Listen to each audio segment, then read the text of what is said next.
Now, today we are going to be talking to Chad about his book, The Small and Mighty Real Estate Investor. This book is one of my favorite real estate investing books that I have read in the last couple of years because Chad takes you through step by step how to invest in real estate. But in addition, what he does is he makes the case that you need to invest in real estate so that you have the end goal in mind and you make sure that you construct that portfolio to serve your life instead of just trying to get vanity metrics like the most properties that you possibly can get. And in this episode, we're going to be talking through his book. And in addition, we're going to talk about how do you find your financial independence number when it comes to real estate investing. We're going to talk about how he finds properties, how he finances properties, how he thinks about this small and mighty approach. And it is something that I am doing as we build our portfolio. We're also going to talk about finding deals. And Chad does some amazing sabbaticals with him and his family where he takes long stretches of time and goes and travels the world. We're going to talk about how he does that and how his investment portfolio has allowed him to do that. So I am really pumped, really excited about this episode. So without further ado, let's welcome Chad to the Personal Finance Podcast. So Chad, welcome to the Personal Finance Podcast. Thank you, Andrew. It's great to be here. I am so incredibly excited to have you on because you wrote this incredible book called The Small and Mighty Real Estate Investor. And this is one of my favorite real estate books that I have read in a while. So I'm excited to dive into this and some of the topics that you talk about there. But before we do that, can you talk about your real estate journey and how you got started investing in real estate? Yeah, sure. I started right after I got out of college, actually. And it was almost an accident that I got into real estate because I played football at Clemson. You and I were talking about that offline. Florida State's your team and Clemson University is where I went. And I thought I was going to play in the NFL. That was like a dream that got crushed really quickly. And then I was like, okay, I'm just going to take a break. I'm going to get, my dad had been in rental property investing. So I was very fortunate in that respect to kind of observe that from a distance. And I said, I'm just going to take a break for a year or two, learn how to invest in real estate. I thought I would go back to medical school. I was a biology major. But I started that and I started learning how to flip houses and it just kind of captured me. It was just so much fun to be in this business where you're an entrepreneur, you control your schedule. There's nothing guaranteed, but it was just exciting. Like I found entrepreneurship in general and investing in real estate in particular was just really fun and exciting. So I never looked back. I kept going from there.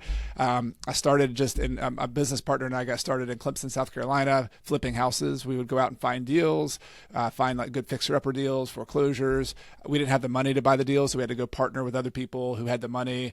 But we just found a way to scrape by and do it. And long story short, I could go into a lot of details, but we started off flipping houses just to make a living, eventually started buying rental properties, and we've kind of flipped around. Now we just do rental properties. We could go back and flip houses, but we mainly just have a portfolio of rental properties, some single family houses, a few mobile homes, some small multifamilies, and we're in a college town. So over half of the rentals we have cater to sort of your grad students and your older college students who, my favorite are the ones who pay their own way. Like they're not, using money from mom and dad. They're just like, hey, I've got a scholarship. I've got a certain amount of money. They're very responsible. So I really love college students and I think they're a great market. And that's who most of my tenants are. And we've kind of built this portfolio over the last 21 years. I love that you've kind of taken this approach where you've just built this portfolio one step at a time, and you've done a bunch of different avenues in real estate investing from flipping to rental properties. And longtime listeners know that I absolutely love real estate investing, and I think it's one of the best ways to kind of accelerate your path to financial independence.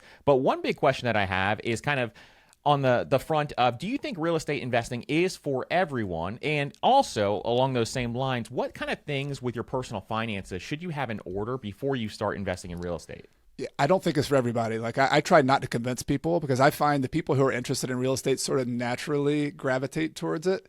But I will describe the profile of the people I think are pretty interested in it.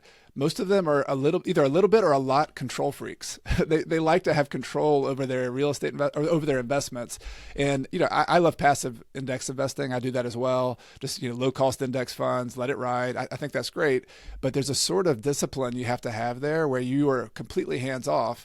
And it sounds nice to be a passive investment until you have to ride out a recession and everything goes down by 50% and you have to just hold on. Like that's not an easy thing to do.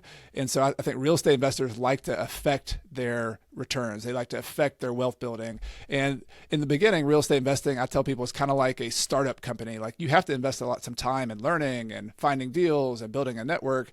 That's the sort of cost of entry. That's the down payment of your time you have to make.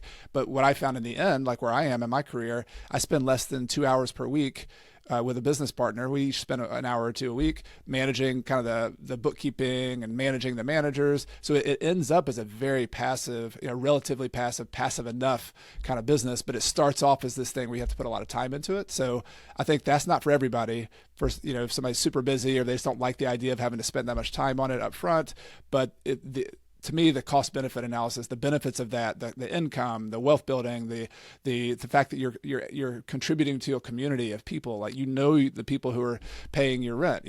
I just think there's something tangible and really interesting and fun about having that affecting the community that way. And it's kind of led me to get involved in my community. I have a nonprofit where I'm trying to build trails and walking trails just because I'm so connected and love my community so much. And it started with rental investing. I think that's so powerful to kind of think through that on the type of investor that would be interested in this, because like you said, it's not for everyone, but there's so much wealth building potential there that it can become one of the best things that you do. Now, when someone is looking at this, maybe they decide they want to start investing in real estate. Should there be certain parameters in terms of their personal finances? Should they have like a specific amount of emergency fund in place? Because real estate investing is expensive in some areas, especially when you only have one or two properties. Yes, and you asked me that question earlier. I think having a good financial foundation, like real estate is built on top of personal finance. So that's why, like your show, the fact that you go through the fundamentals and you build it all as on top of each other is perfect, because rental investing in particular, like you could probably get into flipping houses like I did and wholesaling. That's sort of a business, but it's not really investing. It's getting into like a side hustle or a business where you try to flip houses that make money. But rental investing, you don't make any money up front. Like you're putting money into the property. You put a down payment, you pay closing costs. The first 2 or 3 years, you're sort of trying to stabilize the property. Often you're having to pay capital expenses like replacing heating and airs, replacing a roof. So you are feeding this beast for the first 2 to 3 to 4 or 5 years, but then that beast starts feeding you after a while. And so I think that's the financial reality of it. I like to have cash reserves. I'd like to encourage people to be very conservative. I tell people like a minimum $5,000 in a savings account for every property you have in the first 5 properties or so. You can sort of switch to a different kind of cash reserve, kind of like you do with your personal finances. Have 3 to 6 months of all of your real estate expenses, your hard expenses, put aside in a cash account. That's kind of a minimum. I know people who have, a year set aside or a year and a half. So it's depending on how much you need to feel sleep at night, just do that. But it's personal finance. You have to apply the same principles of cash reserves, being disciplined, saving money. Like that's sort of a prerequisite. And that's why I love about this approach is that it's a disciplined approach to real estate investing, which some people may start out and they don't actually think that way. So it's really, really powerful to be able to do that. And your book is obviously called The Small and Mighty Approach to Real Estate Investing. And this is one thing that I really, really love about this. Can you explain the philosophy behind this and why it's so powerful? Yeah, I've kind of gotten frustrated looking online, and maybe other people can resonate with this. You look on Instagram or you look on YouTube, and it's like the most successful people supposedly are the ones who have the private jets, who have thousands of rental units. They're kind of rah-rah on YouTube or Instagram and saying, look at this. This is, they have the big car and the fancy car. And like, I have no problem with them having a fancy car or a private jet. The problem I have is like telling all of us as real estate investors that is like the pinnacle of the mountain. And it's not. Like, you don't need thousands of units. You don't need a bunch of that to have a complete freedom in your life. Like, to me, like most people get into investing because they want freedom. Like, they want options, plain and simple. They want to spend more time with their kids, or if they have older parents, they want to be able to contribute to them. They want to be able to contribute to their community. They want to travel. Like my family and I, we love traveling with our kids. We've spent a year abroad in Spain last year. We lived in Ecuador. So like, there's these things in people's life. I call it doing what matters. Like, that is the point. And this business we have, this real estate investing, is just a vehicle to get us to those things. And the reason small and mighty sort of is something I had to learn by touching the fire and getting burnt. I tried the go big thing for a few years, and I realized how risky it was. I realized how complex it was. And I realized I didn't have to do it. Like, you can have a very simple business model. And so small and mighty, the definition of that is to have the simplest investment portfolio possible that still accomplishes your financial goals. And I love that. I think that is the way. And I've done the same thing where I tried the big approach to try to scale up a big portfolio, and it stressed me out so much. I just remember like the feeling that I had there.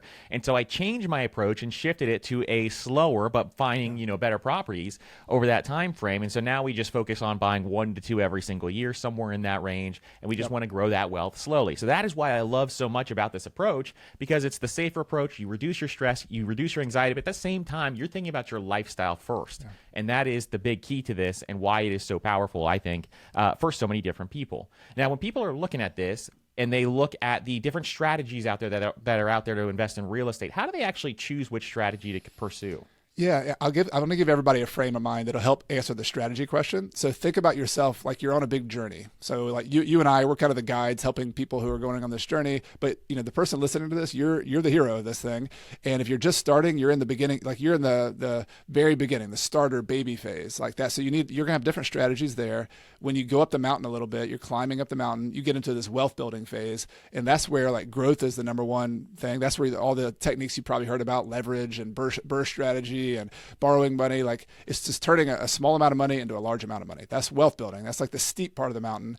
And then you get to this final phase of financial independence, not the final phase of life, but where you're in a harvesting phase where you're taking money out, you're trying to live off of it, you're trying to reduce risk. And so I say all that because depending on where you are, if you know you're in the starter phase, the best strategies are usually just the ones that are the simplest, the least risk. I'll give you a couple examples. Like I love house hacking. House hacking, for those who haven't heard of it, is turning your residence into like a hybrid investment. It's just the classic one. I lived in a fourplex when I was 24 years old. I found this old fixer-upper fourplex in my town. It had Merry Christmas spray painted across the front. It was vacant. There was a chalk outline of a body in unit number 3, literally. Like I was like, this is scary, man. But I believed in the location. I thought it was turning around. And so I fixed it up. I had to borrow money I was borrowed 100% to the hilt. I didn't have any money at that point, but I figured out a way to get it done. I moved into unit number 2 and I lived for free, basically. I had rent from all 3 units coming in to pay for my living expenses. And that's like a best case scenario house hack. Like it's a way to get your foot in the door. You can use owner occupant financing, which has smaller down payments. There's like some rehab loans out there. Like FHA has a rehab loan program. So does Fannie Mae. So there's a ton of good financing options. And then you're just sort of taking a baby step into the real estate investing world because you have to have a place to live. You're there on site. You can learn how to be a landlord. We all make mistakes. That's okay. But then once let's say like 3 or 4 years from now, you're ready to be done with a house hack, you can move into the house of your dreams and then keep that house hack as a rental property. And I've known people who just did that, and they just did that like 2 or 3 times. And then they had, maybe it was a single family house. They didn't have a duplex, but they just moved out of a house 2 or 3 times. And now they have 3 or 4 rental properties. And maybe that's what they need. Like that could be their portfolio right there. And they did it just with one simple little strategy of moving into a house, getting a loan, and then moving out of it one of these days. And that is why I love house hacking. For longtime listeners who have talked about this, we talk about this all the time, is I think house hacking is one of the best ways to kind of get into a property. You can either reduce or get paid for living in your house and reduce those expenses. And there's just so many powerful things to make that your first step when it comes to real estate investing. Now, as people start to think about investing and they want to begin with the end in mind, how do they kind of calculate their financial independence number when it comes to real estate investing? Yeah, I try to keep the math really simple. Like I want like addition and subtraction, maybe a little bit of algebra, but addition and subtraction is all we need to figure this out. And I'll give a simple example. The first step is figuring out your financial independence number. And this is just the number, like, so if everybody listening, you probably know roughly how much you spend in a year. And if you don't, this is a great personal finance step. It's like when you go on a diet, you got to start counting calories, right? So when you go into financial independence mode, you want to focus, how much am I spending? Like, how much does my family, my lifestyle cost? And I'm just going to give a number. Everybody should try to do that, but you probably have like a lean financial independence number, which is just like the bare bones, no going out to eat, no vacations, just paying your insurance, your mortgage, your, whatever you got got to pay to go to the doctor, just the basics. That's your lean financial independence. And then you have like a regular financial independence number, which is what you spend just in your normal life. You go out to eat a little bit, maybe you take a vacation here and there, but it's not like luxury living, but it's comfortable. And then you have this number that you're like, what I'd really like to spend is this. Like, this is my luxury. We call it like fat financial independence. And so my recommendation is to figure out those numbers for yourself and just get a rough number, because then we can work it backwards and we can say, how many rental properties in the end of my vision here, will it take to pay for my financial independence number? And I'll give you a real quick example. A lot of people I've talked to, $10,000 per month would be like kind of a number for them. That'd be a nice number. Depends on where you live. Manhattan, New York is going to be different than North Dakota, right? So different numbers. But let's say it was $10,000 per month, and let's say you could get every rental property you had rented for, let's say $1,800, maybe $2,000 per month. And when it's all said and done, when you pay all your taxes, your insurance, your maintenance, you pay a manager to manage it for you. Let's say you have $1,000 per month left over. Just real rough numbers. Well, the math is pretty easy there. If you needed $10,000 per month and you had $2,000 in rent coming in, but you had expenses of $1,000, and I want to give one other wrinkle here. Let's say one of these days you paid all your properties off, like you paid the debt off on them, and we could talk about how you do that. But let's just say that's the end goal. If you had 10 properties that each made $1,000, you just need 10 properties. Like 1,000 times 10 is 10,000, and I find that so refreshing to know that 10 properties paid off could pay for $120,000 per year. Like, think about it. Most people get to retirement age and they don't even have, a couple $100,000 saved up. Like, to be able to buy one property per year, like you said, 2 properties per year, and then get them paid off. Like, this is a 10 to 15 year plan where you can actually have $10,000 per month coming in for the rest of your life. And you spend, like I said earlier, 2 hours per week managing that.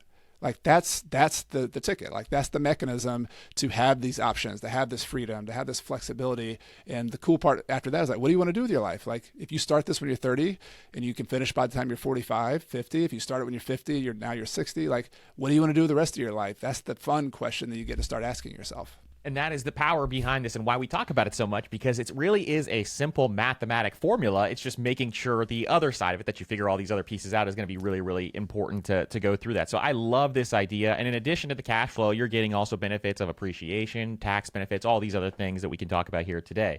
And then one thing I love that your book lays out is the phases of the rental investor's journey. Can you kind of talk about that and why that's so powerful? Yeah, I kind of dabbled in it a little bit earlier, but it's so important because like we said earlier, your strategy is going to be different. So you might be house hacking when you're a starter, and your whole goal is just to get in the game and learn the game and get that first property or two under your belt.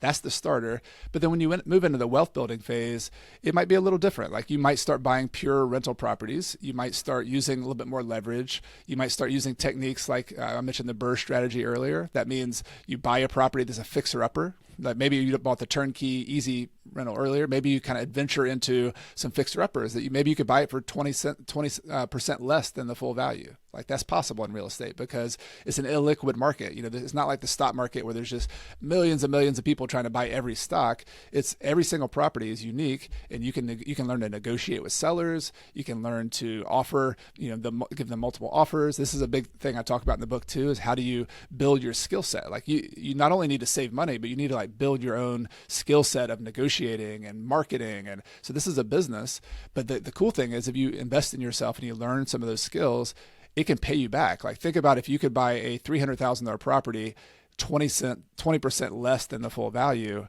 that's $60,000 that you could build going into a property. That's not counting the income and the appreciation and the tax benefits. And so this is a business that really pays you to study and to learn and to improve your skills. And that wealth building phase is really where you compound that, where your down payments grow, where your knowledge grows, but cash is usually the restraint. Like, you run out of cash at some point. You buy a property, you're like, oh, I've used all my cash. What am I going to do now? And so you have to learn to be creative. You got to learn to think outside the box. That's the wealth building phase. And then I think most people, if they get into real estate and listen to podcasts about real estate, they focus on the wealth building phase, and that's great because most people are there. What I try to do in the book, though, is complete the journey, because I don't think many people talk about how you finish the journey. Like, they just assume, like, oh, just ride off into the sunset and have 1,000 units and get my jet and then it'll be okay, right? Like, no, like, what's the mechanism to do that? And what I suggest is sort of like playing football. I give this metaphor, like when you get to if you ever watch a football game, you get to the fourth quarter, and if you're at the very end of the game and your team is winning, like Florida State was against Clemson last week when we were playing, the coach completely changes the strategy. Like if you're winning and there's like 30 seconds on the clock, the quarterback does something weird. They just take a knee. Like they say, oh, I'm not going to try to throw the pass. I'm not going to try to run the ball. They completely change their strategy. Well, in real estate, in investing, you could do that too. Like if you're in your 70s and you've got plenty of money, you got enough, like why would you go out and take extra risk? Like you should just take a knee, like get into something super conservative and just go ahead and change your strategy. But you can also do that in a less extreme way. So instead of taking a knee in football, you could start just being more conservative with your running plays. You could not do the aggressive thing because you're winning. Like why would you try to make a mistake? And that's what the harvester phase to me is about. It's like, okay, you've won the game. You've got $1 million or $2 million in net worth. Like you've done really well here. Let's not go backwards. Let's listen to Warren Buffett when he says, like, once you've won the game, like it doesn't make sense to take these huge risks that could make you lose everything you've already built. And so that's where you kind of, it's like a fork in the road. And some of the simple things you could start doing is instead of investing every extra dollar into more properties, you could start investing some of your dollars into paying some of your debt off. And so that could just be do like a debt snowball. Like people do that with their credit cards all the time. You could do that with your rental properties too, where you start saving your extra cash flow. Don't spend it. Start using that to pay off one property at a time. And then instead of a 30-year loan, you could pay that property off in 2 years. And then you pay off the next property in another year and a half. And then the next one's a year. And you could even accelerate that by maybe you, instead of 10 properties, you buy 15 properties and you sell off 5 of them in order to make some profits and pay off the rest of them.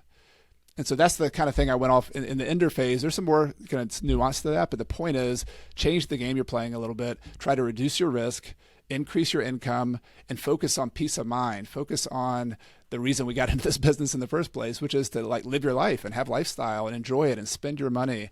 And you don't have to be frugal all the time.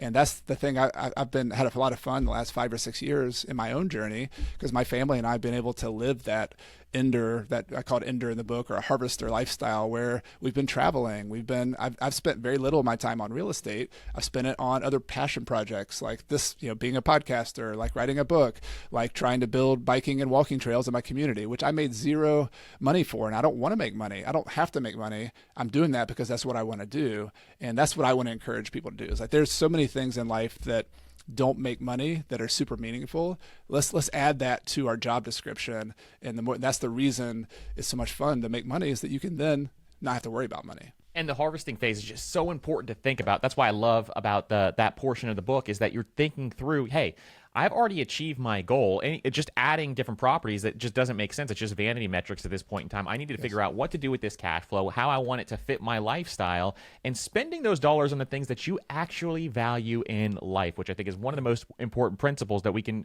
have when it comes to spending our money and learning how to spend our money, which is obviously a skill as well. Now, one big piece is if people start to want to invest in properties, a big deal here is making sure that we buy right. We understand how to buy properties. We understand how to find properties. And you talk about something called the buy box in the book. Can you kind of talk through what that is and what it means? Yeah, I think people would understand the buy box if you think about, like, if you buy a new car. Like my family just bought our old Toyota Avalon, which is a 2003. Finally, is going. We're gonna have to send it to the car cemetery. We're not gonna be able to drive this car anymore. So we had to buy a new car. We bought a Toyota. I love Toyotas. A RAV4, and on the road, I never knew there were so many RAV4s until I started looking for RAV4s, and now they're everywhere. It's like, oh my, there's every corner there's a Toyota RAV4. Now, what is that? That's the part of our brain called the reticular activating system. It trains us, it helps us focus on what we're looking for because there's so many stimuli in life. It's so overwhelming. And so it's just kind of a benefit our brain gives us. Well, you can use that in real estate investing by creating what's called a buy box, which is basically focusing on a very small segment of the real estate market and excluding and ignoring everything else.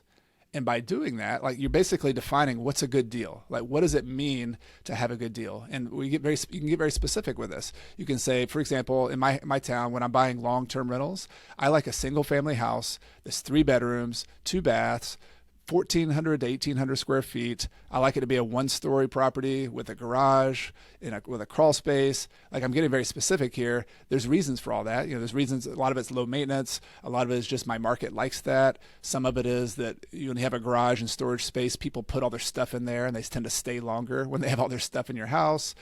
And so you can sort of build, if you're brand new, you're gonna have to borrow these ideas. Like, you can listen to me, you can listen to Andrew, other people who are more experienced investors, sort of borrow some of the criteria they have. But the point is, you need to describe what a good deal looks like for a property.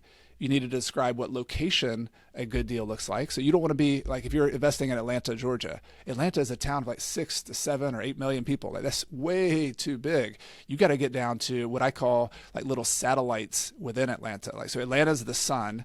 You want to get out to where I grew up, Noonan, Georgia. Noonan's a city of 30,000, 50,000 people. It has its own little town center. It's got its own little neighborhoods. And so you go to a Noonan or some other neighborhood within Atlanta. And then within Noonan, you even go even smaller. You might go to a certain zip code or a certain school district.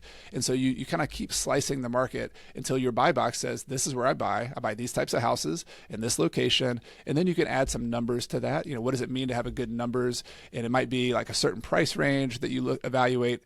The rent to price ratio is a little bit better. So if you buy a $600,000 house in Noonan, Georgia, it's not going to be that good of a deal because it just rents for $2,000, and that's a very low rent to price ratio. Whereas you might look in a different price range, and if you buy a $200,000 property, it rents for $1,700. And there's a rule called the 1% rule, which people want to look that up, and it's not like a hard and fast rule, but it shows that there's a relationship between the rent and the price. And if it's closer to 1%, if the monthly rent is closer to 1% of the purchase price you're paying for the property, it's going to tend to have a better cash flow. And so that's the only reason you want to even use that. But all of that goes into creating this buy box. And so then it's just a piece of paper. It's just a document. Like, I encourage people to like do a 1-page Google Doc. But once you have that, now you can do marketing. Now you can go to a real estate agent, and your real estate agent is going to love you when you come with a buy box. They're like, oh, wow, you've actually done your homework. You've actually asked the right questions. Your real estate agent will actually be able to help you because you've started to think about what it means to have a good deal. And they can actually help you formulate that. They might say this neighborhood's a little bit better for that than this neighborhood.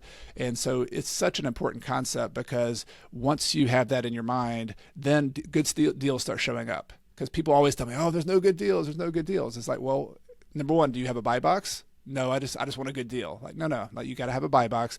And then number two, you got to start making offers.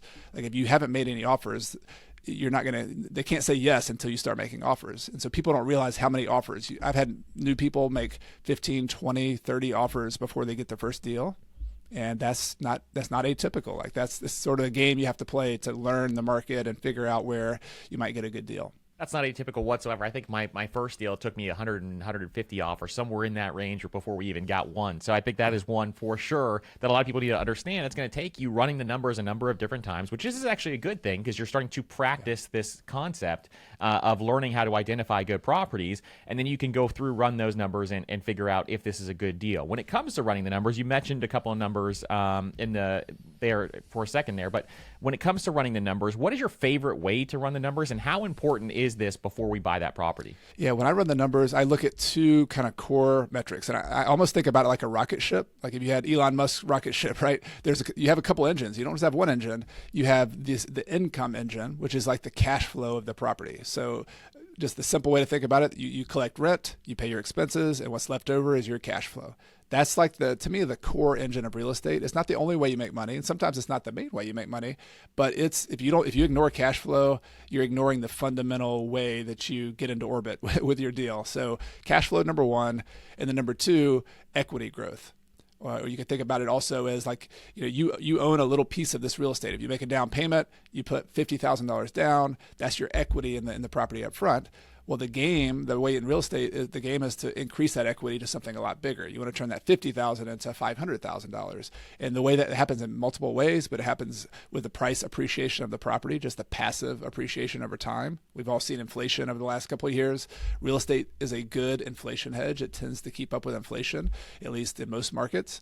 But then you can also force appreciation. You can do some cosmetic work to the house. You can add a bedroom. I love properties that are like 1,400 square feet, 2-bedroom, properties that have a bunch of wasted space, and you could turn that wasted space into an extra bedroom and maybe add an extra bathroom. So now you've gone from like a 2-bedroom, 1-bath to a 3-bedroom, 2-bath, which in many markets could add a lot of value to the property. And maybe you spent $20,000 to do that, but maybe it added $50,000 in value to the property.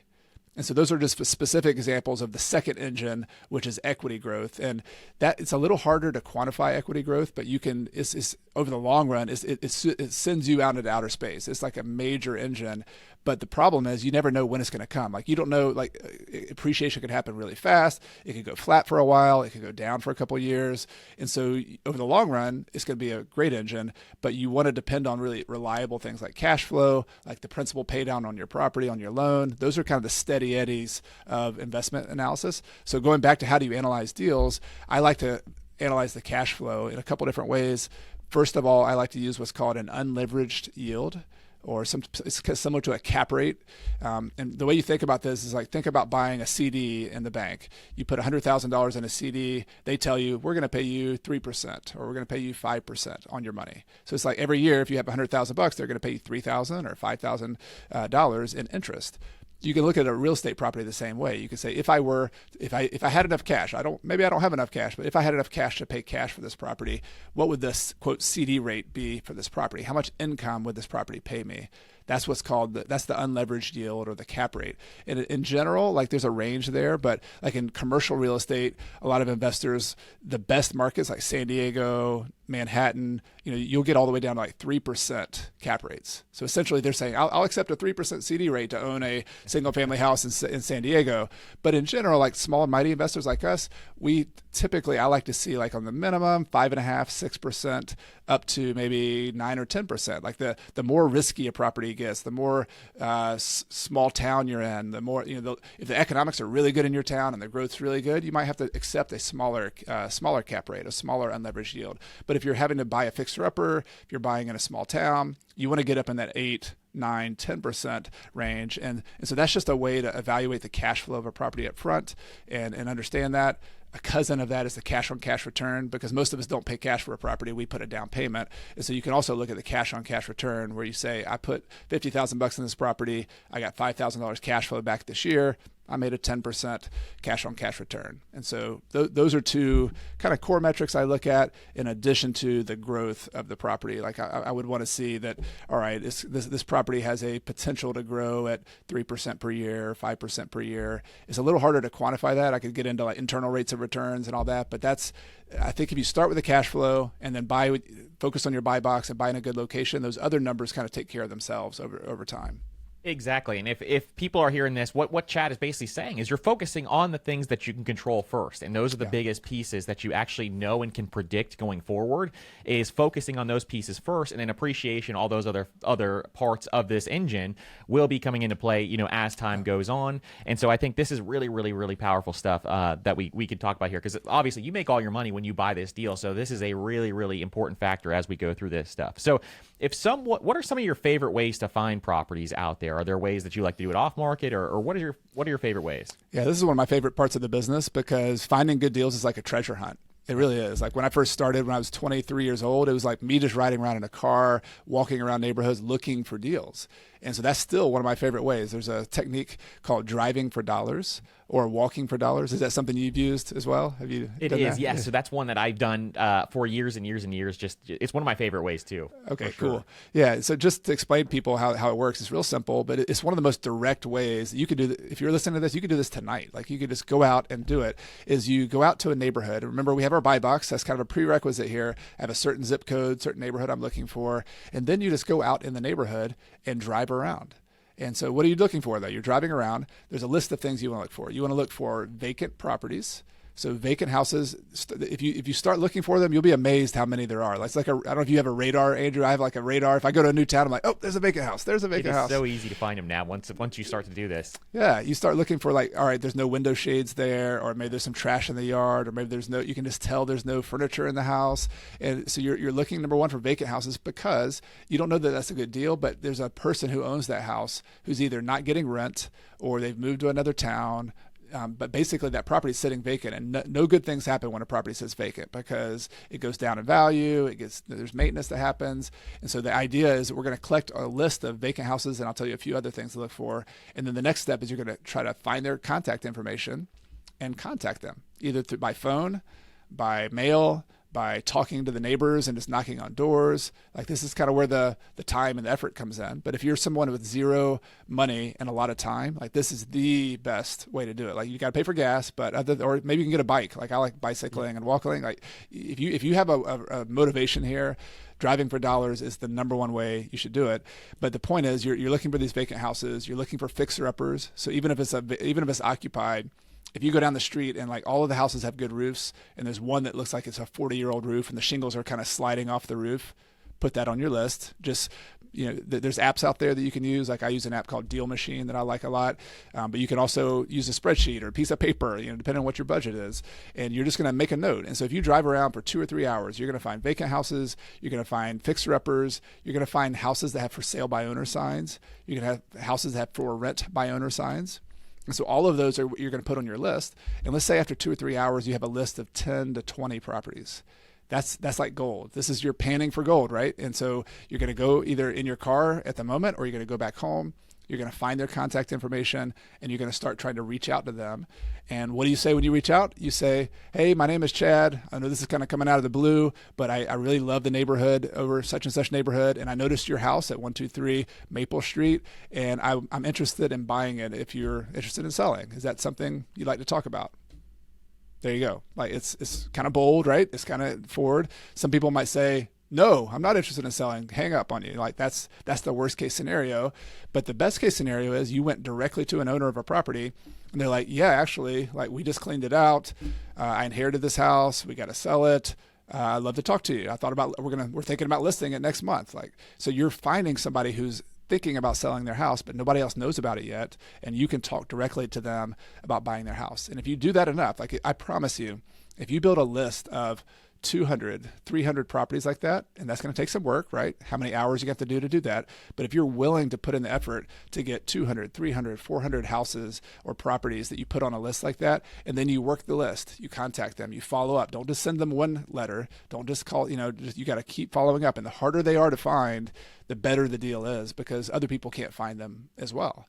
And if you do that, I'm pretty sure if you have 200 to 400 properties, you're going to buy a property. Like, it's almost inevitable that you do if you're willing to be persistent with it. And I did this early on where I had more time than I had money. So one thing I would do is I would schedule every single week to at least start to drive for dollars 1 to 2 hours every single week. And I would go through the neighborhoods that I was interested in. And as I would do this process, I would go and write down all the names. This is before some of the apps out there were around. And then I would take these addresses home and I would literally go and write individual letters to the owners of those locations. So I'd go look them up on property searches and then hand write letters to each of these folks. And it is a really, really great way to find deals. And sometimes it may be an investor, for example, and they might say, hey, I don't have this property for sale, but I have some other ones for sale. And things like that always start to happen. Things happen when you start to talk to people when it comes to real estate. So that is one thing I absolutely love. So if you're brand new, this is kind of how to get the ball rolling here, is to do something like this. And driving for dollars is still one of my favorite things to do. And now the apps make it so much easier, but it is definitely one of my favorite things to do as well. Now, if someone has more time or more money than they have time, what are some things that they could consider doing in order to find properties? Yeah, so there's others. It's kind of like a cafeteria menu. You can look. You can say, all right, driving for dollars is one. That's my favorite. The MLS, the multiple listing service, is sort of one that everybody should do as well. And so if you have a lot of money but no time, you should hire a real estate agent. Like, you should talk to wholesalers. Like, wholesalers are investors, essentially. Like I was when I first started, that rookie investor me who had a ton of time. I was out there finding deals every day. Like, I was looking. Now, if let's say you're a nurse and you work 60 hours per week and you got enough money, but you're like, man, I don't have any time to do driving for dollars. I got to take my kids to activities afterwards. Like, you have like 5 hours per week and it's all at home, right? If you met a young Chad, like if you met an Andrew who's out there driving for dollars, and they would be willing to get a property under contract and then sell it to you, and maybe they make a $5,000 markup, maybe they make a $10,000 markup, but you still bought it at like 90 cents on the dollar, or 85 cents on the dollar. Like, would that not be a good deal for you as well, to buy it from this wholesaler? Yeah, it would be. It's so not every deal from a wholesaler. In fact, most deals from wholesalers aren't that good. They try to sell stuff that's kind of just overpriced. But that's okay. Like it's just the point of this is if you don't have much time, you got to leverage the services of other people. Number one, a real estate agent. I'm a big fan of like finding a good real estate agent, an investor-friendly agent who understands what you're trying to do. And that's not everybody. Like a lot of agents, they're fine for what they do, helping a homeowner find their dream home, but they're not good at helping you find an investment that meets your buy box. Like you should have if you have a conversation about a buy box with an agent and they don't really get all of that, then that's the wrong person. Like they either need to have rentals themselves or they really need to really understand the investment side of real estate. And there are some out there. So just keep hunting for them. And if you have that agent, they can send you MLS listings. They should also, this is a kind of a little secret that I used to use. They should also tell you when listings are expired. It's kind of, especially now that the market's changing a little bit. When everybody's bidding, 10 people bidding on a property, they didn't expire that much, right? But what happens is they list a property, it goes 90 days and nothing's happened. Nobody's bought it. Well, that's public information if you're a realtor. And so they could say, Andrew, here's this week's expired listings, and you could send out letters to them, or you could pay somebody to send out letters to them. And then if you buy one of those properties, they call you and they say, hey, I'd like to I'd like to sell that property to you. What can you offer me? You negotiate it, you buy it. Then you could pay them a referral fee, your agent, for sending you that list. And I did that early on as well. And there's a bunch of lists like that, from expired listings to eviction landlords to pre-foreclosures to people who live out of town who own a property. Like if you search for direct mail to real estate investors, there's a bunch of different opportunities. You don't want to do all of those. You want to pick like one or two, add that to your MLS campaign, add that to your wholesaler campaign. But the point is you have like 3 or 4 different ways to find deals. And if you consistently apply those, even if you don't have enough time, you can put a little bit of money into that, paying for marketing, paying for commissions to real estate agents. That's the way you find deals at that point. Exactly, and I have one right now under contract with my first deal I've done with a wholesaler, and I've looked at probably 100 or 200 of their deals, and then none of them were deals for my criteria, at least specifically. And then finally one came up. I just kept looking and looking, and finally one came up that actually fit my criteria, and so immediately we started working on that deal. So you just kind of have to be consistent with some of this stuff too. Make sure you're continuously looking over that time frame, and you'll find stuff eventually. And it could be a really great way to just find some extra properties, especially if you're looking to grow over a long period of time. If you have a long-term mindset, this is a great way to look at that as well. Now, team is obviously a huge factor when it comes to real estate investing. I remember early on trying to build the right team was a difficult piece for me. So how did you learn to build a team, and why is team so important? A lot of my experience with teams came from sports. I played football, and I'm a big fan of studying sports. Not necessarily, it's entertaining to watch sports, but I like to study sports as a lesson for life. And one of my favorite teachers in sports is a guy named John Wooden. Wooden was a basketball coach. He was a Hall of Fame basketball coach at UCLA. He was just one of those old school coaches, just like the most kind person you've ever met when you watch interviews with him. But he was super intense and super disciplined. And one of his main maxims that he would teach his team is like, look, Kareem Abdul-Jabbar, you're an all-star. Like, you're amazing. And Bill Walton, you're going to be a Hall of Famer one of these days. Like, they knew how good they were, but he would tell them, look, you're not going to be good. Like, your number one ingredient of being an all-star is the rest of your team. Like, without the rest of your team, I don't care how good you are, you're still going to not win. And you see this in the NBA, you see this in the NFL a lot. You'll see this star player who's kind of got the ego, but the rest of their team's like, I'm not going to block for him, or whatever, So you got to have this team around you. And real estate's a team sport. And so if you want to be the star, you're the hero of this journey, you got to have a good team. That's the main point. But how do you build that? Well, some of it is just going out and recruiting, like looking for people and not settling for just the average teammate. And I've done that myself. Like, this is one of the biggest mistakes I've made in my career, is just, not necessarily not bad people, right? But like not shooting for the all-star teammate, the real estate agent who really understands the market, who there might be somebody who's sells a lot of properties, but they're just not an investor-friendly agent. They're not your agent. You don't resonate with them. So interviewing people, talking to them, finding out, are they aligned with you? Are they going to be able to help you? And it takes some time. Like, that's the negative part of building a team, is like you have to talk to people. You got to interview. I like getting referrals from other investors. That's the main way I find I have a property manager, I have a good real estate agents on my team. I have a good CPA, I have a good attorney. It took me a while to find like the right attorney me that I really liked in my real estate investing. But all of that comes from networking. It comes from talking to other agents. And so here, just a very practical application of what people can do is go to anywhere where other investors are hanging out and networking with each other and learning together. So this could be like the Bigger Pockets local forums. I think that's a great place to start. You can do that online. I also am a big fan of like local real estate meetups. So I'm a member of a real estate investing association in the upstate of South Carolina. I've been a member for 21 years. I pay my dues, $200 or $300 per year. There's networking events, there's learning events, there's trainings, there's just hanging out, and you will be surprised how much you learn from people. How many private lenders? I found private lenders who've loaned me money at those events. I've made private loans to other people at those events. So that relationship with other investors is a big deal, and it helps you build your team. You can borrow. This one investor who you're friends with, they might have a really good contractor who you both can use together, and that can help you out.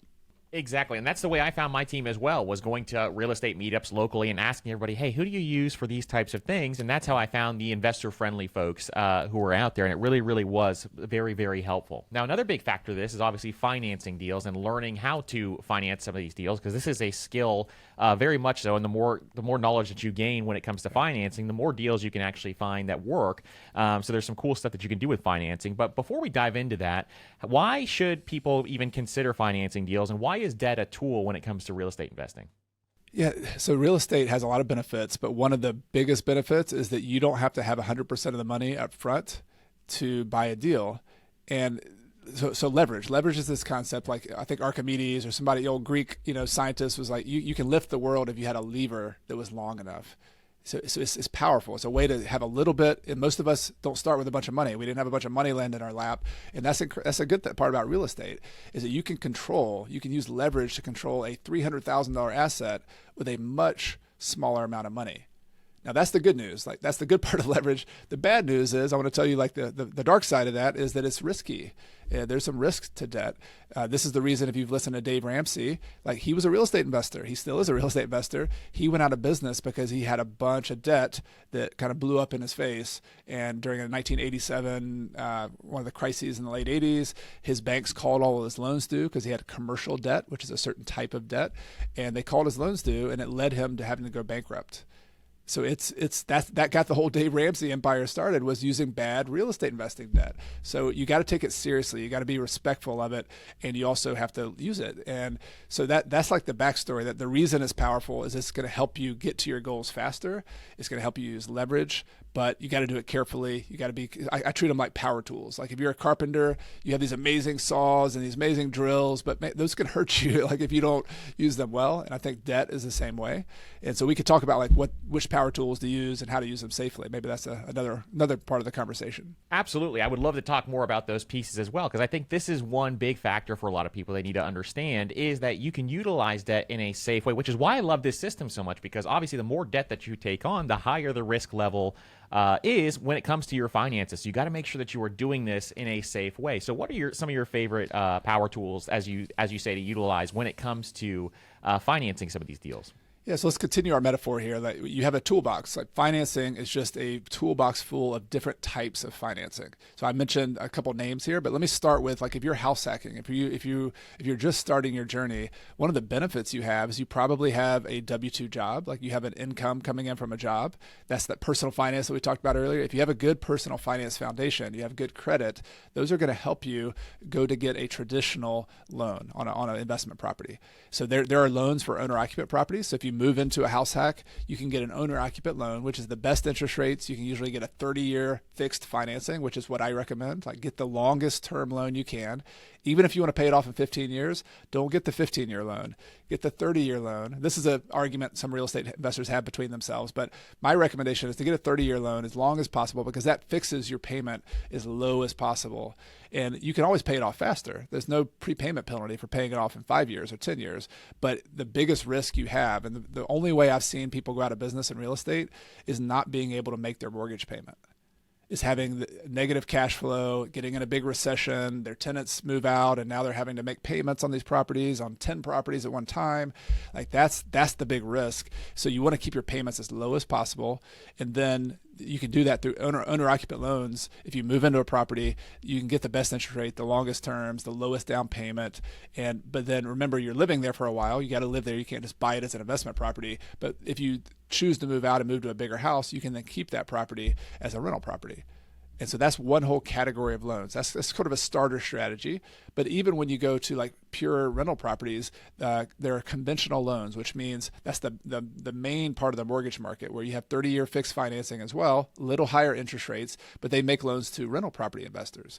But instead of putting 5% down or 3% down, you have to put 20% down or 25% down. That's the difference between an investment loan and a owner-occupant loan. But you can still get 30-year fixed financing at the best interest rates, which today in 2023 are now like 7.5%, 8%, which is not great. In the historical context, it was 3% a few years ago. That's a challenge, right? That's a difficult part of it. But you still, the risk side of debt is that if you can fix it for a long period of time, that's going to be the least risky debt. So those two kind of categories of debt, owner-occupant loans, conventional investor loans, those are sort of your low-risk type debt.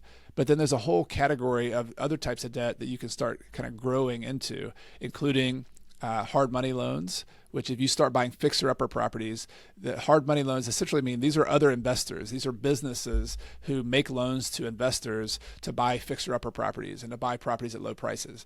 The good side is they can move really quickly. They don't have all the applications, and they have application, but it's a lot simpler to get a loan, but they charge higher interest rates, anywhere from, like if the market interest rate is 7 or 8%, they're going to charge you 10 to 14%, somewhere in there. And so you don't want to have those loans forever. That's a short-term loan to buy the property, and then you refinance it with another type of loan, like a traditional loan, or there's another category of loans called DSCR. Stands for debt service coverage ratio loans. And those are kind of a special type of investment loan, which are also 30-year fixed financing, or they also have some adjustable rates that are pretty cool. But the point is you can, instead of using your job income as the qualifier, DSCR loans use the property itself as the qualifier, the income on the property. And you don't get cut off after like 3 or 4 or 5 loans. They can keep giving you more loans. So I'm kind of giving people a spotlight. There's a ton of other options, including private money, which has been my number one way I've bought properties, seller financing, lease options. Like, I've become a nerd on just like the toolbox of financing.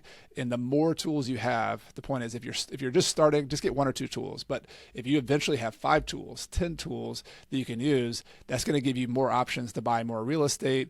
And that's part of your negotiation strategy, is having all these financing tools available to you. Exactly. And the more options you have, the more creative you can get. And an example for hard money, I remember when I first started investing, I told myself, those interest rates are crazy. I will never get a hard money loan ever. And then this deal that I was just talking about with the wholesaler that we're doing right now, we had to get a hard money loan because it's a really quick deal that we have to make really quick. And then we're going to refinance it back out with the bank. But this is my first time doing it. I told myself I'd never do it. And now I'm doing it anyway. Those interest rates are going to drive me crazy, but we'll see how fast I can get it refinanced there. It is motivating though, right? Because you get that 14% interest rate or 12% interest rate. Like, I got to pay this thing off fast, Exactly. So, but it was the only creative way that I could get this done quick enough to make this whole thing work for us. So that was the thing where, as you start to progress, you can see that you can utilize some of these tools and they will still work out as long as you know how you're running your numbers and all those other big pieces there. So that is a huge piece there. So does it ever make sense for somebody to buy a property in cash, and or how should they think about it if they want to pay off these properties over time?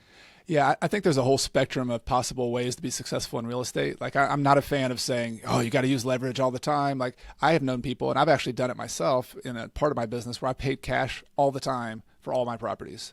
So, like, I'll just give a real quick example. We had a partnership that I started where we own this LLC with a few other people. We all put a bunch of cash into there, and this cash sat in the LLC, and then we used it to buy a property for $350,000. That was the number. That it took us. We started collecting rent on this property. It was a good deal, but we built up cash until we had like $150,000, and then we bought another rental property. It took like 3 or 4 years. But then we have that other rental property paid off for cash, and now we saved up money for another 2 or 3. We've owned this LLC, this partnership, for now, I think it's about 10 years, and wow. And it's done really well. And we now have this cash machine with no debt, nothing. So like it works. Like, it's a little slower to start. You might have to partner with other people to come up with the cash, but the point is, like, that's a very conservative approach that can work. And then there's the aggressive side is using 100% leverage, which I did early in my career. But then I realized, okay, I got to like start paying some of this debt off. And so I think the happy medium is like during the starter phase and the wealth builder phase that we talked about, use debt very carefully. In the book, I've got 7 safe debt rules that I like to use, including some of the stuff I talked about, fixed rate if you can, talk about balloon notes. I give kind of some of the criteria that I've seen that have knocked people out of the game using bad debt. But if you follow those safe debt rules, use leverage, like use it as well as you can. But then once you get to like later in your wealth building phase, or even halfway through your wealth building phase, you might want to start playing a little different game and start looking at your numbers and saying, oh, maybe I should pay a property or 2 off. Maybe I should sell that property, use that money to pay this one off, and just start playing with the numbers. Like, I'm not saying you have to do that. I'm not saying you have to pay off all your properties, but I have found there's a ton of peace of mind when you start taking that approach and allowing yourself the approach to take some chips off the table, to use a poker metaphor. If you take some of your winnings, you plow it back, you're getting off that treadmill, that like always moving treadmill, and you're like putting some money down and saying, this property is super conservatively financed. I own it free and clear. Take a deep breath and then move on. And so that's what we've done over the last 6-7 years. And we still have some debt on some properties, but we've gone from like a 70% loan to value of our whole portfolio down to like 15 or 20% instead. So we have some properties, some properties financed, some properties have no debt.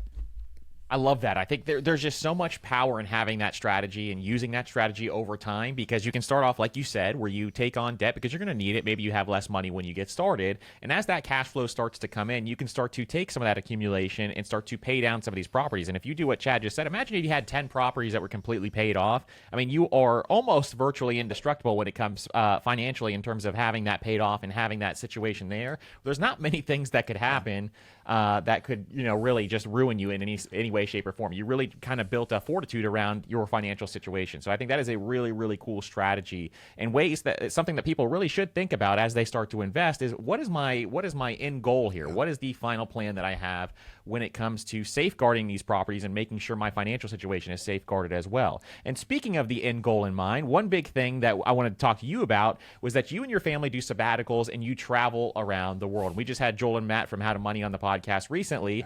And one big thing they talked about was we got to talking about sabbaticals, and they said, hey, you got to talk to Chad about this as well. And I said, he's already coming on. So it was a perfect segue into talking through this process. And I think this is one big thing that we definitely want to hit on with you, because you've done some really, really, really cool stuff. So you used real estate as a means basically to create freedom. And that's what I absolutely love. So can you kind of talk about how this started when you started to take sabbaticals? Yeah, I was in the middle of the grind. It was 4 or 5 years into my business, and I read the book called The 4-Hour Workweek, which some people might have heard of. It's kind of a classic in the personal development world by Tim Ferriss, another podcaster.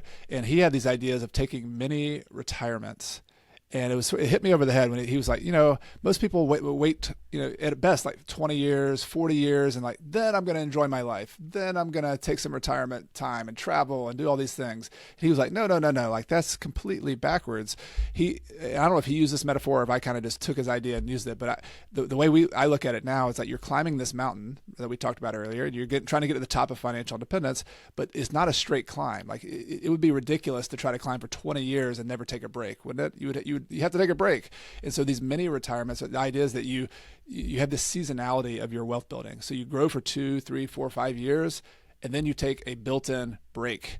And for me and my wife, like we took our first one in 2009. We were not financially independent. We couldn't live off our rental income yet, but we had to. It was the middle of the Great Recession, but we said, I got to take a break. Like this is going to kill me if I don't take a break. And my wife is a Spanish teacher, and when we first met, we talked about going abroad, and we loved the Latin American culture. And so in 2009, we went to Spain for 6 weeks, and I learned to speak Spanish. I took Spanish classes there. We toured around, and then we flew again back to South America, and we spent a month in Peru, and we lived with a family. I took Spanish classes every day. My Spanish got a lot better. We went to Machu Picchu. We went to Lake Titicaca. We just did some amazing experiences. And I can remember this one specific experience, though. It was actually back in Spain, and it really told me the power of many retirements. I was sitting on a bench overlooking this little bay on the Mediterranean coast of Spain, and it took me like 5 or 6 weeks to finally relax. Like literally, like we were sitting on this bench, watched the sunset, watched a big shooting star. We've been reading books, just relaxing. And I felt like this knot in my chest, like physically untie, like at that moment.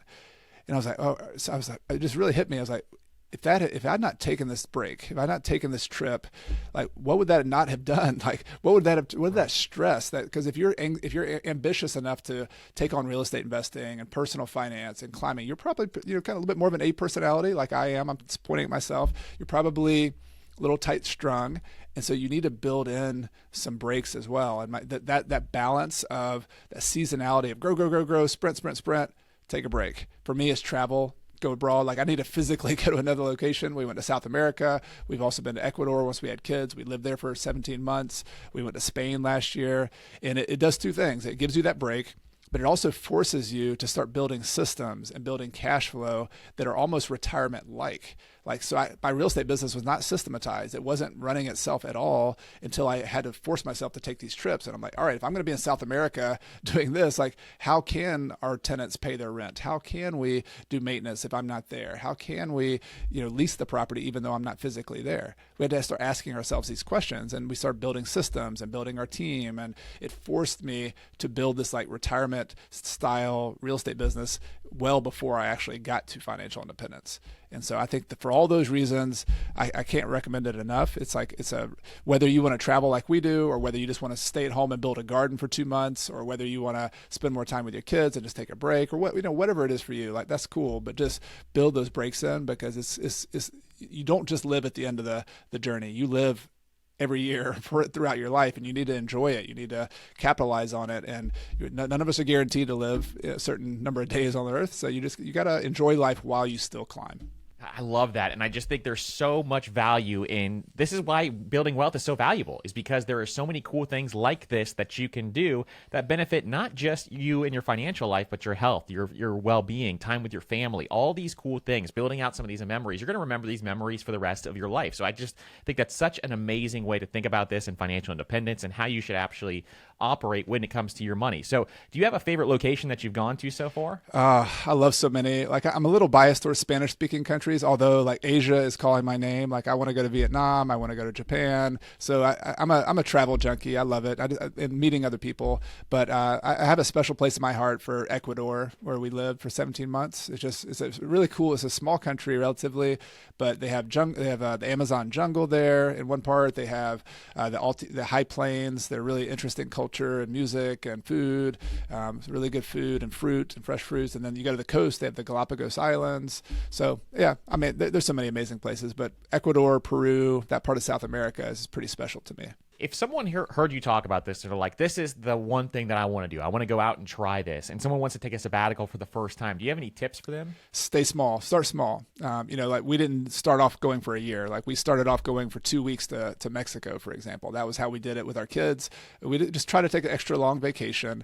But this is a little different mentality than a vacation. Like I like vacations. But most vacations, we all know this. Like you are just trying to like recover from the sprint you've been doing, and you're just detaching yourself from life. And that's we all need that. Like go sit at the beach, do your vacation. That's cool. This is a little different though. This is a little you're going somewhere with a purpose.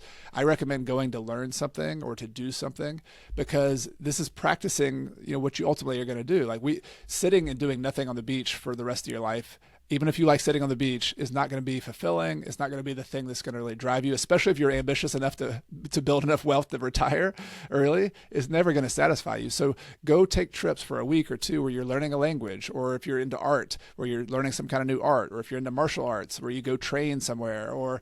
I think that learning and that growth, that to me, that's the name of the game in life. Like if I ever stop, like I want to keep learning and growing to the day I die. Like that's such an integral part of my being, that if you build that into your little breaks and do something totally impractical. Like don't do, if you're an engineer and you're doing real estate investing, do something totally different. For me, that was language learning. It was really cool. Like it was just something different. I learned language for 4 hours a day. It stimulated my brain. It was very practical. But I think if you find something that you're passionate about, it'll sort of get you out of this funk that we adults sometimes get in, where we're like, I'm okay with my job. I don't really love it, but it's okay. I don't know what I would do if I didn't have my job anyway. Well, this is a way to practice that. Like, what would you do? Like if you were 15 years old again, like what are you going to be when you grow up? What are you going to do? Like, what are you passionate about? And these little mini retirements, whether it's a week, 2 weeks, a year are a way to test that out and to grow and to be that and to do that. And it makes your life so much richer. It makes it so much more fun. And it's what, for me at least, this is why I was investing in building a business in the first place, was to have these kinds of experiences. And I love that. I think that is just such a powerful way to think about how to build wealth and reasons why you are actually building wealth. Well, Chad, this has been amazing. One question I want to ask you that we ask all of our guests here is, what does wealth mean to you? Wealth means options. Money is a tool. Money is a vehicle. It's a fun, like I look at it like a game. It's a pretty fun game to play. So like if you like playing games, wealth building is a game as well. But ultimately from a practical standpoint, it just gives you life options. And so I think this is why this is a great place to kind of wrap it back up, because why are you doing this? What matters to you in the first place? If you're really passionate about that, and if you're very clear on that, and it takes some internal work sometimes to think about it, but if you're very clear on it, then real estate's going to be a great tool, and personal finance is going to be a great tool. But just keep it in its place. In my book, I had a little cartoon that we drew where the Go Big business had this dog that was pulling the owner. It was the owner was getting drug along because the dog was the main thing. The dog was controlling this whole deal. Whereas the small and mighty owner had this nice, good dog. It was sitting there. It was well behaved. It was benefiting the owner as opposed to dragging it around. That's what real estate and personal finance should be. It's not the main thing. Money's not the most important thing in life, but man, wealth sure does give you a lot of options, a lot of flexibility, and if you know what you want from that optionality, then it can be an amazing blessing to your life, as opposed to something that drags you around and it takes over for your whole life. Absolutely. And Chad, this has been so incredible. I think there's going to be so much value that people can get out of this episode. Where can people find out more about your book? Where can they buy your book, and then find out more about you as well? Yeah, so the book is on all the platforms. If you listen to Audible, if you watch Amazon, it's there, Barnes & Noble. It's also my publisher's Bigger Pockets. If you go to their website, to their bookstore, there's some cool bonuses. I made a 2-hour work week exercise where I show my calendar, what I spend my 2 hours of real estate work per week, but then what I do with the rest of my time. I also have a bonus chapter called How to Be a Small and Mighty Investor in a Changing Economy. So with high interest rates and the economy changing, I know that's a question on a lot of people's mind. And so if you go there and get it at Bigger Pockets, you get that bonus. But whatever you prefer, I would be honored if you bought the book and read it, and send me an email afterwards. Let me know, what you think about it. And I every week I publish a podcast as well. I'm a podcaster, and I put it on YouTube. So if you just search for Coach Carson on YouTube, if you search for Coach Carson on any podcast platform or on the web on Google, you'll find me there. And just let me know what you think. I would love to hear from you, and appreciate everybody listening. This has been absolutely amazing. We will link all that down below in the show notes. Everybody can check that out. Chad, thank you again for coming on. It's been a pleasure, Andrew. Thanks for having me.